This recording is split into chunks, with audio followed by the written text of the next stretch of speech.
Բարև ձեզ։ Այսօր կխոսենք, թե ինչպես հասնել այդքան բաղձալի, գեղեցիկ, ամուր եւ սլացիկ նստատեղին։ Շատերը մեր օրերում զարգացող ֆիթնես աշխարհում, ինչը շատ տենդենցիային է եւ ուրախացնող, այլևս պնդում են, հորինում են ամենատարբեր նոր վարժություններ եւ ոնց նշեցի, պնդում են, թե դասական կքանիստները այլևս այդչափ էֆեկտիվ չեն նշածս գեղեցիկ ամուր սլացիկ նստատեղը ապահովելու համար, կառուցելու համար։ Սակայն ստեղ կա մի հատ կարևորագույն նրբություն։ Օրինակի համար հաջորդին, երբ որ դիտեք վարժության կատարման ձևը, կախված նրանից, թե սուբյեկտը, այսինքն մարդը, ով կիրառում է կքանիստը, անկախ նրանից դա կլինի հավելյալ քաշով, թե մարմնի սեփական քաշով,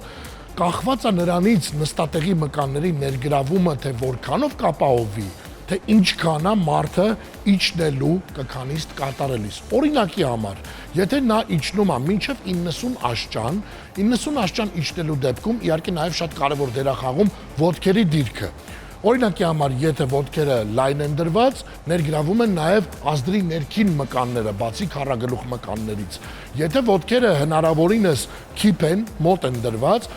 գերակշիռ մեծամասամբ աշխատում են հենց ոնց նշեցի քառագլուխ մկանները։ Սակայն եթե դրվածքը միջին է, ոտնաթաթերը մի փոքր դեպի դուրս են եւ 90 աշճան իջնելու դեպքում օրինակի համար նստատեղի մկանները ներգրավում են 30%-ով,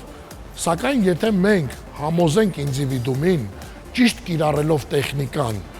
իջնի մինչև վերջ, հնարավորինս իր մարմնի անտրոպոմետրիայից ելնելով, թե որքան այն թույլ կտա մինչև վերջ,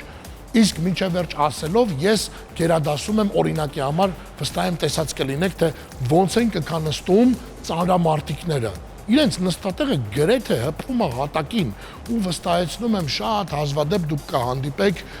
այնպիսի ծանրամարտիկի, ով ունի ծնկների հետ պրոբլեմ։ Սա նշում եմ հատուկ են մարդկանց համար, ովքեր որ ունեն մտավախություն, թե խորը կքանստելով իրենք որևէ կերպ կվնասեն իրենց ծնկի հոդը։ Ոչ, հակառակը ժողովուրդ, երբ որ դուք կքանստում եք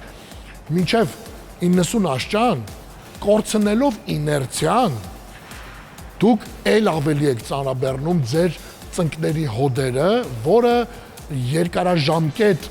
կիրառելու դեպքում շատ ավելի վտանգավոր է, քան դուք կքանստեք խորը մինչև վերջ։ Խորը մինչև վերջ կքանստելու դեպքում 30%-ի փոխարեն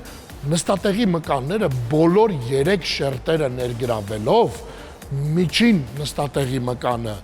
փոքր նստատեղի մկանը եւ մեծ նստատեղի մկանը, որոնք որ ընդհանուր առմամբ կոչվում են գլուտեուսներ, կիրառում են 70% եւ ավելի եւ պնդել թե դրանք էֆեկտիվ չեն,